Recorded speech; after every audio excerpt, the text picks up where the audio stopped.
This is the Hey Ed YouTube channel, and I am your host, moderator, and all-around nice guy, Edward Anderson. Okay, so welcome to episode 10 of my series called Trading Tricks. All right, so today I've got a little special treat for you. Today, I'm going to get really specific.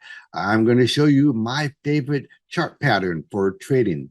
Now, I call this pattern the Anderson pattern. And no, I didn't invent the pattern, but I did put my name to it because it is my favorite pattern.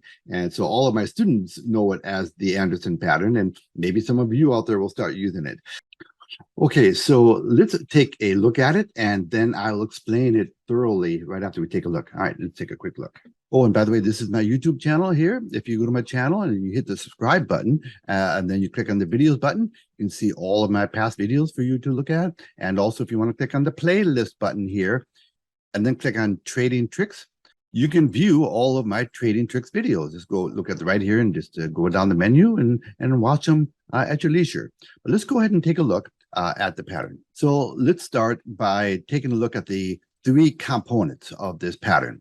It starts with a strong initial move, followed by a shallow pullback, followed by a long, narrow channel. We talked about the power of channel in the previous video, right? Make sure you go back and watch that if you need to review. Okay, and this is the pattern, okay? Strong initial move, shallow pullback, and then a long, narrow channel. Now, let's talk about what this is saying. All right, so the strong initial move indicates that for some reason, the street likes this stock, crypto, whatever the product is, right? Yeah, that strong initial move. Okay, so now you know it's in play, let's call it, all right? And then the pullback, this is very important. It needs to be a shallow pullback. Now, you always judge the health of a stock by the quality of their pullbacks. Let's think it through, right? If a stock or crypto has a really strong move and then gives it all back again, that tells you there's no real loyalty to that thing by the street. But if it has a shallow pullback, that tells you the street is still interested because it just had a strong move. So there is a reason to take profits on it. But if it's only a shallow pullback, that tells you the street wants to buy more of it. So the sellers get exhausted pretty quickly. And then it settles into a nice long channel. What does that channel indicate? Okay, so that channel indicates like a staring contest between the sellers and the buyers, right? And each side is waiting for the other side to blink. You know, the buyers hope that it comes down a little bit more so they can get a little better price, and the sellers hope that it continues to go up, right? And so you got that tug of war going on that creates a channel. Okay, goes up a little bit, down a little bit, up a little bit. Now, the ideal channel, remember, is the longer the better and the narrower the better. You want a nice, long, tight channel. Now, you're going to learn as a trader over time to take a look at which ones are the okay patterns. Yeah, I think, okay, yeah, that's an Anderson pattern versus the gee whiz versions of those patterns. And again, over the course of time, you will develop an eye where you'll say, oh my gosh, that's brilliant, okay? And you do want to treat patterns differently. The ones that are sloppy versions of a pattern, you still might trade them, but not as enthusiastically as you would a nice textbook example of the pattern. Now, the Anderson pattern works in all time frames. If you're a day trader, okay, you'll be looking for this pattern intraday, all right? And also, if you're a day trader, the two important parts of the trading day are the first 30 minutes and the last 30 or 40 minutes of the trading day. The middle part of the day is what we refer to as the place where good trades go to die, because that is often where things get sloppy, because that's not the part of the day when the big traders are usually taking their positions. They're waiting around, seeing what the other guys are going to do. But going into the very last part of the trading day, then it's put up or shut up, all right? So ideally, what you would like to see is for this stock to break out in the last 15, 20 minutes of the day. I can't tell you how many times I made my day in the last 10 minutes of the day, okay? So just so you know, the best part of the trading day, the most reliable part of the trading day, I should say, is the first half hour and the last 30 or 40 minutes of the trading day. That's when patterns tend to be more reliable, okay? That doesn't mean you do not necessarily do trades in the middle part of the day. You just treat patterns a little more suspiciously in the middle part of the day, right? There's a nice little trick of the trade right there, okay, for you guys.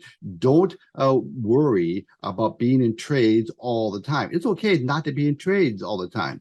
And sometimes waiting, being patient, pays off in a very big way. All right. So you have to learn to be patient. Let the patterns form. And the later in the day that a pattern is playing out, the better it is. That's for day traders.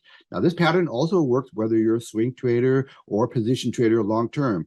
But rather than looking at the intraday patterns, you would look at the daily chart, right? So don't mix and match the two. You know, if you're going to day trade, use a 1 minute and 5 minute chart to make your decisions. If you're going to be a position trader or a little longer term view, you want to use the daily chart to make your decisions. Don't do a trade because of one time frame and then treat it as per the other time frame. All right, make sure you stay within your wheelhouse. But these patterns work in all time frames. Another little point I want you to know is the longer the time frame that a chart represents, the more significant it is. Okay, so if you see an Anderson pattern intraday, okay, that's a really good trade, right? If you see that Anderson pattern represented over the course of several months, that makes it a more dramatic setup. All right, so the time frame of the chart does make a difference in terms of the reliability of the trade. All right, let's see if we can find a real world example of the Anderson pattern.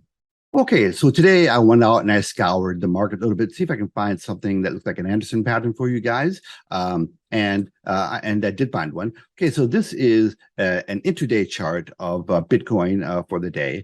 And let me show you the Anderson pattern as I see it in this. Okay, so we have the strong initial move, right? We have the shallow pullback, and then we have the sideways movement in the stock. Now, it's not a perfect channel, right? But it is a sideways move.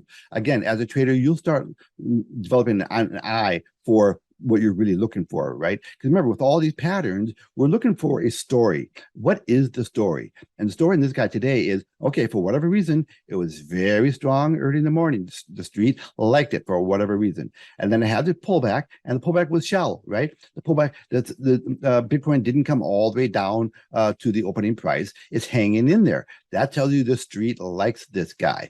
Then it comes up, and then, by the way, over the course of time, you see it puts in that V there, and that V is higher than the previous V. And I'll get to that story in another video. But this is what we have here. We have that sideways move. And you see this red dotted line here that represents the current like overhead resistance of this guy.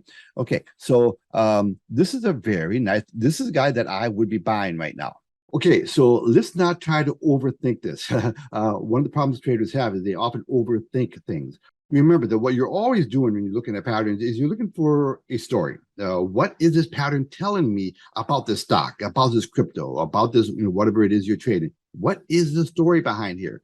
And what the Anderson story tells us when you find that pattern is, okay, whatever it is, it's in play for whatever reason. It had that initial strong move. The shallow pullback tells you that there's a lot of loyalty from the street to that product, okay? And then that long sideways move tells you, okay, settling into that little tug of war there. And what you're looking to do is you're looking to trade this position to the upside because of that strong initial move. This pattern, by the way, also worked in reverse, okay? If you want to short a stock or crypto or whatever, you just flip this pattern upside down.